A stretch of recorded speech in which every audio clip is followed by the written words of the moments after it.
안녕하세요. 오늘도 사용자 살롱을 찾아주셔서 감사합니다. 저는 50대 중반의 주부예요. 많이 배우지 못한 탓에 그 솜씨가 부족하겠지만 꼭 들려드리고 싶은 이야기가 있어서 이렇게 사연을 보내게 되었어요. 돌아보면 우여곡절이 많은 삶이 어쩌면 겠어요. 저는 깊은 산골, 가난한 초가집에서 태어났어요. 가족이라고는 친할머니와 홀어머니 딱 둘뿐이었죠. 제 위로 오빠가 나 있었지만 미처 엄마 젖을 떼기도 전에 세상을 떠났다고 하더군요. 그 시절에는 흔한 일이었죠. 아버지께서는 군인이셨다고 했어요. 저는 아버지의 얼굴도 기억 못해요. 제가 아장아장 어린 시절, 가난한 집안을 일으켜 세우기 위해 자원에서 월남전에 파병된 뒤 다시 돌아오지 못하셨다는 이야기를 듣고 자랐을 뿐이니까요. 친할머니 있게 어린 시절, 저희 어머니를 무진장 구박하셨어요. 남편 잡아먹을 연 내 아들 잡아먹으면 이라고 하면서요. 남편 일은 과부의 서름이었죠. 그래서 어머니께서는 어린 저에게 늘 이렇게 말씀하시곤 했어요. 너는 절대 엄마 팔자 닮지 마라. 명기 남편 만나서 아들 10대 순풍 낳고 살아야 한다. 그때까지만 해도 엄마와 같은 그 팔자를 제가 물려받게 되리라고는 상상도 못했어요. 물론 그 당시에는 팔자라는 말이 무슨 뜻인지도 몰랐지만요. 저는 동네 친구들과 함께 국민학교를 졸업했어요. 하지만 동네 친구들이 중학교 진학을 위해 외출을 떠나는 걸 그저 배웅하는, 그러나 그것을 마땅히 한 부분은 아니라고 생각해야 했어요. 친할머니께서 달 자식은 살림이 차리지 가르치는 것이 아니라고 우기시니까 요즘 같으면 말도 안 되는 소리라고 하겠지만 당시만 해도 어른들의 흔한 사고방식이었죠. 반면에 저희 엄마는 저를 대학까지 보내고 싶어 하셨지만 친할머니의 매서운 시집살이에 노력할 뿐이었어요. 그렇게 저는 책가방 대신 호미를 챙겨놓은 일과 밭일을 배워야 했어요. 그러던 어느 날 엄마가 갑작스레 하늘나라로 떠나셨어요. 지날 마님께서는 하나에는 며느리에게 결핵 주사 한 번 맞춰 주지 않은 자신을 원망하며 골병을 앓으셨죠. 그리고 얼마 뒤 엄마를 따라가셨어요. 돌봐줄 사람도 없던 저는 먹고 살 방법을 해결하기 위해 친한 어르신의 소개로 서울에 있는 미신 공장으로 되었어요. 시골에서만 살아온 제 눈에 비친 서울은 신기하고 놀라운 것들 투성이어서 흥분했어요. 하지만 힘든 공장 생활에 저는 금세 지쳐버렸죠. 그럼에도 앞길을 꿈꾸며 열심히 버텨나갔어요. 그러는 사이 강산이 몇 번이나 바뀌었고 저를 좋게 봐주셔서 떠난 당시 사장님의 중매로 어느 명망 있는 가문의 자제라는 남자와 결혼하게 되었어요. 하지만 부푼 기대를 안고 시댁에 간 순간 저는 실망하고 말았어요. 명망 있는 가문일 텐데 사는 형편도 괜찮을 거라 생각했는데 막상 와보니 가세가 기운 형편없는 지방골에 기가 막혀서 말도 안 나오더라고요. 다행히 남편은 참 좋은 사람이었어요. 어려운 형편 속에서도 시할머니와 시부모님의 뜻에 따라 대학까지 나온 재원이었고 인격적으로 도 훌륭한 사람이 없거든요. 시어머님께서는 조선시대 양반집 마님처럼 엄격한 분이셨어요. 그래서 만만치 않은 시집살이였지만 그래도 나름 행복한 날들이 없습니다. 집안일은 어릴 적부터 늘상 도맡아 해왔기 때문에 익숙했고 시할마님께서 든든한 방패막이가 되어 주신 덕분에 이따금씩 모진 시집살이에 지칠 때 나 얼음장 같은 물에 빨래를 하다 눈시울이 붉어질 때면 저는 시어머니 몰래 시할머니를 찾아가 응석을 부렸어요. 그러면 시할머니는 당신 몫으로 챙겨둔 사탕을 제 입에 넣어 주시고 나셨죠. 마치 손녀딸을 대하듯 말이에요. 얼마 뒤 저는 쌍둥이 아들을 낳았어요. 하나도 아니고 한 번에 둘이나 아들을 얻게 된 이 세상을 다 가진 것 같았어요. 하지만 그 행복은 그리 오래가지 않았죠. 아이들이 100일도 되기 전 남편이 세상을 떠났거든요. 사고였어요. 건축 현장에 안전검사를 나갔던 남편이 크레인에 깔려 사고를 당했고 제가 병원으로 달려갔을 땐 이미 싸늘한 죽음이 되어 있었죠. 하늘이 무너지는 것 같았어요. 무슨 정신으로 장례를 치러왔는지 기억도 안 나는 정도였죠. 하지만 슬픔에 빠져 있을 수는 없었어요. 저에게는 층층 시야에 100일도 안 된 두 아이가 있었으니까요. 살아야 했어요. 그래서 슬퍼할 새가 없었죠. 남들은 이런 저를 독한 년이라고 했지만 내 새끼를 지키기 위해서는 이보다 더한 일도 할 수 있었어요. 엄마니까요. 두 아이는 4인치 아빠를 닮아서 영택했어요.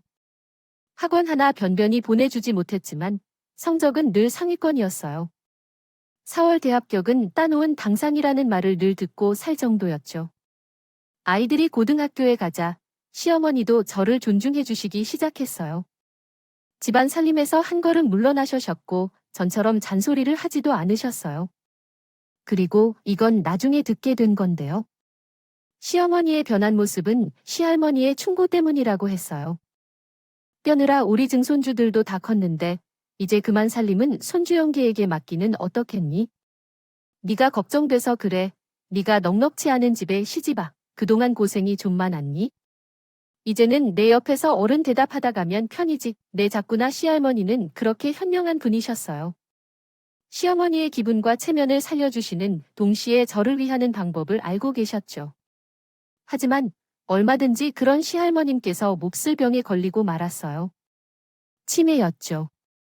아마도 당신 며느리와 이증선주를 한꺼번에 떠나보낸 충격하실 거예요. 사실 저도 그때 모든 걸 내려놓으려고 했거든요. 도저히 살 수 없을 것 같아서요. 어머님과 함께 두 아들이 남편 산소에 다녀온다고 나갔다가 음주운전 차량에 찌어 교통사고로 세상을 떠났거든요. 하루아침에 치아어머니와 두 아들을 잃은 저는 식음을 전폐하고 누워버렸어요. 그때는 솔직히 나 사는 게 힘들어서 시할머니 아픔은 생각 못했어요. 그런데 저만큼이나 시할머니의 충격도 컸던 모양이에요. 며느리와 증손주 이 일을 이었으니까요. 이유야 어찌되었건 간에 하늘의 식구라는 시 알만이 아저 이렇게 단둘이만 남게 되었어요. 저는 49제 때 사랑하는 가족들을 멀리 떠나 보내며 약속했어요. 시할머니께 많은 사랑을 받은 만큼 평생 곁에서 보살피며 살겠다고요. 치매에 걸린 시할머니는 그 옛날 당신이 제 시어머니에게 식사일 시키던 시절로 돌아가 계셨어요. 이 나이에 빨래는 방망이로 두드려야 고르게 펴준다고 몇 번을 말이냐 했어요. 할머니 마른 다리미로 다리면 돼요. 이게 어따 대고 따박따박 말됐구나. 이런 소방 맞을 연 시할머니 덕분에 10살에서 해방 나온 저는 그렇게 시할머니로 인해 또다시 쉽살이를 하게 되었어요. 시할마님께서는 툭하면 소방 만질 연이라는 말을 입에 달고 하셨어요. 갈수록 목청이 높아지는 시할머니의 소방 맞은 소리는 수시로 담장을 넘어갔고 그 소리를 들은 이웃들은 하나같이 시할머니의 험담을 늘어놓기 시작했어요. 천호인네 잘 물적에도 그렇게 똑하게 며느리를 잡담일 이망이 틀어서 도 여직 쩔어내에 노망이 될 거면 콕해 될 것이지. 요즘 세상이 어떤 세상인데 소박 같은 말을 일배 울려? 그때마다 저는 시할머니 편을 들었어요. 소박 맞을 연이라는 말이 진심이 아님을 잘 알고 있으니까요. 하지만 할머니의 치매가 심해지면서 쉽사리도 갈수록 심해졌어요. 저희 살림솜씨가 어디가 그렇게 못마땅하셨는지 사사건건 트집을 잡으시며 궁색한 일정도 루전략을 강요하셨어요. 밥상에 올라올 수 있는 것 말 강국의 간장, 잡곡과 까 김장 김치가 다였어요. 그나마도 잡곡밥을 그릇에 수북하게 담으면 어김없이 불호령이 떨어졌어요. 아주 집안 살림 들어 먹으려니구나 이런 여는 소망 맞고 시집에 쫓겨나봐야 정신을 차리지. 날잡이에게 인연. 자신이 나간 시할머니는 종종 싱크대에 떠다니는 밥풀떼기까지 주워 드시곤 했어요.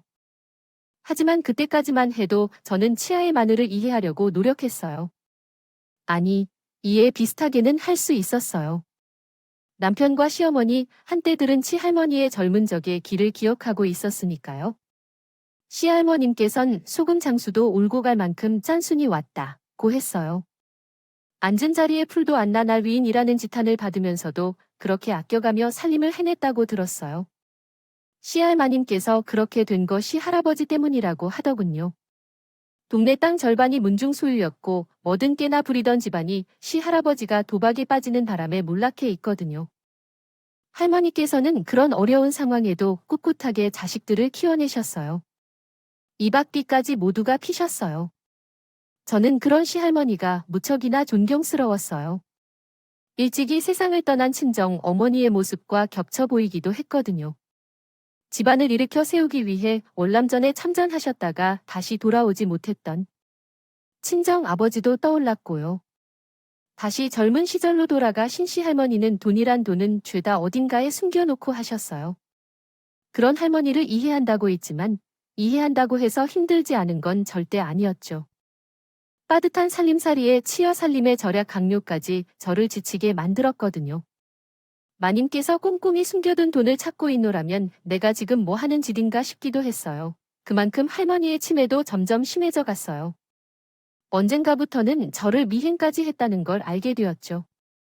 다른 사람과 이야기하면 다가와 도끼 같은 시선을 하고 모르셨어요. 왜 니들이 짜고 돈 들고 도망가려고 어림없다 이년아. 늙음하게 독한 시집살이를 겪게 된 것도 모자라 이 효과 수다 떠는 것도 눈치를 봐야 했어요. 마니께 그런 서운한 마음을 설명했지만 변하는 건 없었죠. 할머니의 치매가 심해서 어느 날 저만 가던데요. 저는 할머니가 깊은 잠에 빠진 사이에 집안 청소를 하려 했어요. 무심코 실수로 계시면 잔소리를 들을까 걱정되어 조심조심 방바닥을 닦고 있었죠. 그때 마침 할머니가 잠에서 깨셔서 방바닥을 닦는 저를 보고는 벼락처럼 호통을 쳤어요. 그리고는 저에게 회초리로 치기 시작했어요.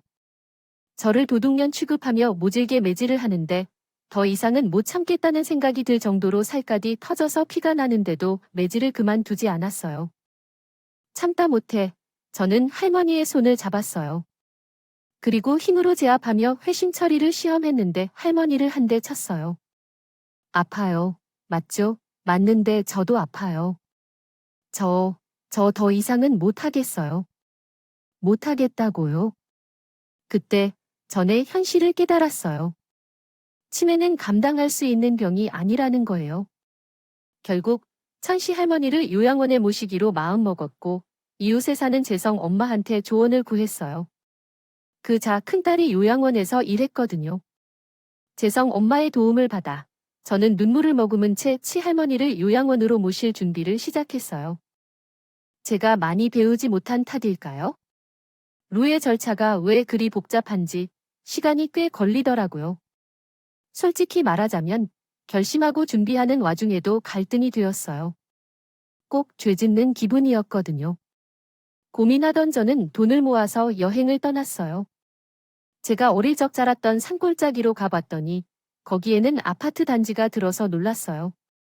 이미 변해버린 그곳에 앉아 저는 제 어린 시절 얘기를 들려드렸어요.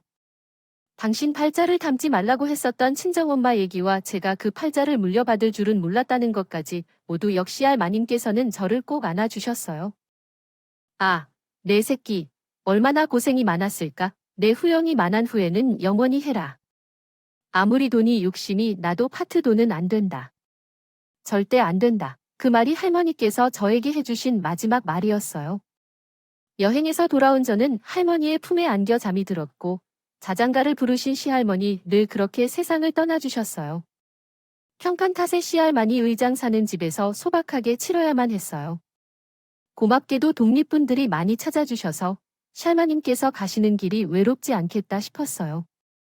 그런데 할머니의 발인이 있던 날 생전 처음 보는 중년 남자 두 분이 지부를 들이닥쳐 오셨어요. 쟤 뭐예요? 세상을 떠난 채 남편의 이복동생이라며 제가 말릴 겨를도 없이 세간살이를 챙기기 시작했어요. 어찌나 악독한던지 밥그릇 숟가락 하나까지 모조리 챙기더군요.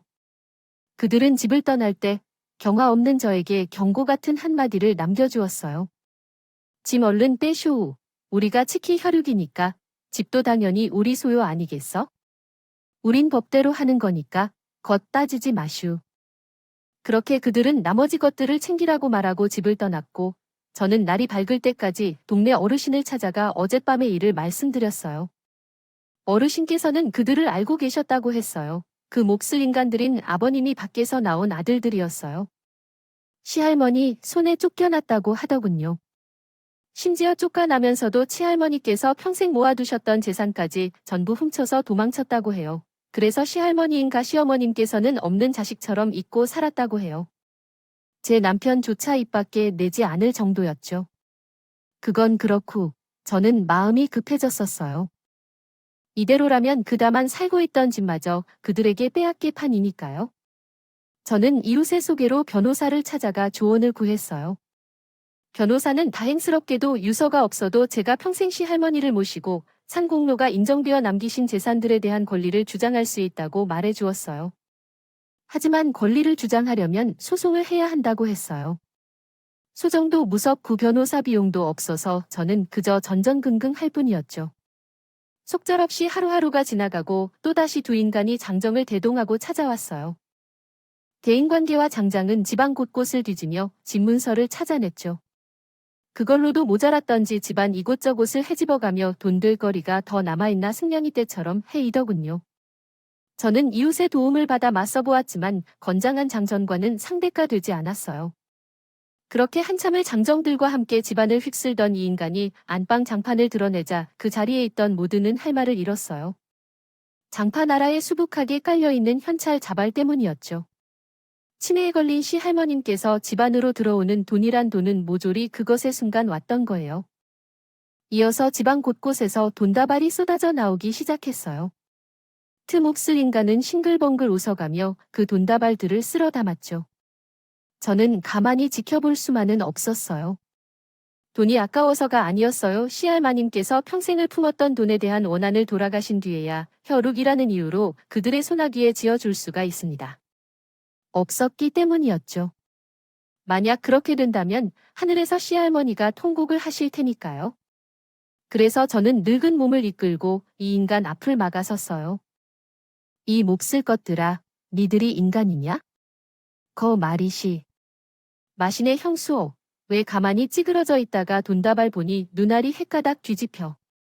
이건 어디까지나 우리 집 도니까 피 한 방울 안 섞인 형수는 빠지라고. 그중 한 놈이 막아서는 저를 때리려 손을 번쩍 치켜들었어요. 그리고 바로 그때 동네 큰 어르신께서 시할머님의 방장판 밑에서 무언가를 발견하셨어요. 얼핏 보기에 편지 같았어요. 한문과 한글이 섞인 글들이 적혀 있었어요. 그곳에 있는 모든 사람들 중 한문을 제대로 읽을 수 있는 사람은 어르신뿐이어서 편지는 어르신에게 건네졌어요. 이 인간의 못마땅한 기색이 역력했지만 하는 수 없다는 눈치였지만 편지를 읽어보시던 어르신은 제 어깨를 토닥여주며 말씀하셨어요. 숨겼던 진짜 자식은 여기 있었구만. 그동안 내가 고생 참 많았네. 암만 자네 고생이야. 동네 사람들이 알고도 남지사색이 된 두 인간이 편지를 내놓으라며 다가서자 이웃들이 막갔었어요. 그리고 어르신께서는 편지를 모두가 되려 하는 듯 크게 읽어주셨어요. 말씀하시는 분은 동네 어르신이었지만 저에게는 살아생전샤이 모님의 목소리를 들리더라고요. 사랑하는 손주 며느리 포거라. 행여나 가군의 핏줄이라는 놈들이 집으로 찾아오거든 양 절대로 10원짜리 한 장 내어주지 말 거라. 내 가슴에 못 박아가면 애친 것들이야. 지 형제랑 의미가 세상을 뜨던 아래도 장례비 아까와 모른 척했던 놈들이 다낭 그런 손주 둔 적 없으니 상대할 필요도 없느니라. 모든 재산은 내 손주 며느리한테 남긴다. 그러니 동전 하나 빼놓지 말고 모든 이가 알뜰하게 챙겨가져라. 아끼지 말고 쓰면서 여생을 보내야 한다. 만난 것도 많이 먹고 좋은 것도 다니면서 내가 못해줄 만큼 재미지게 살아야 한다. 많은 세상, 그래도 손주 며느리가 있어 기쁘게 지내다 떠난다. 잊지 말 거라. 이 세상에 내 혈육은 너 하나뿐이다. 잠든 너를 깨울 염치가 없어이리며 짜 남기니 너무 원망은 말 거라. 제가 시할머니 품에 안겨 잠든 그날쯤 원래 써주셨던 유서였어요. 마님의 마지막 유언이었죠. 함께 울고 말았고 그간 그곳에 있던 이웃들도 마찬가지였죠. 다만 재산을 훔쳐가려고 온 두 인간은 당황한 기색이 역력했어요. 눈치를 살피며 빠져나가려고 하더군요. 하지만 이미 대문은 이웃이 막고 있었고 죽일 듯 그들을 몰아세웠어요. 이것들아, 잘 들었냐? 네 할머니도 너거 들은 자식아 아니란다. 사람 새끼들도 아니고 자격도 없는다. 두 마리에 오악스럽게 되들던 이 인간을 기세등등한 이웃들의 떠밀려 몸만 겨우 빠져나갈 수 있었어요. 저는 그들을 향해 구정물을 한 바가지 퍼부었어요. 이유를 둔 인간은 더 이상 나타나지 않았어요. 그렇게 저는 만님께서 남겨주신 돈으로 변호사를 선임할 수 있었고 변호사는 이 몹쓸 인간에게 고소장을 보내줬어요. 일전에 빼앗아간 세간살이에 대하여 금전으로 보상을 할 것이며 그 과정에서 부서지거나 만족스럽지 못한 물품에 대해서도 금전 보상을 할 것이라고 합니다. 또한 제가 평생 시할머님을 모시고 살아야 했던 곳에 대하여도 금전 배상을 할 것이라고 했었어요.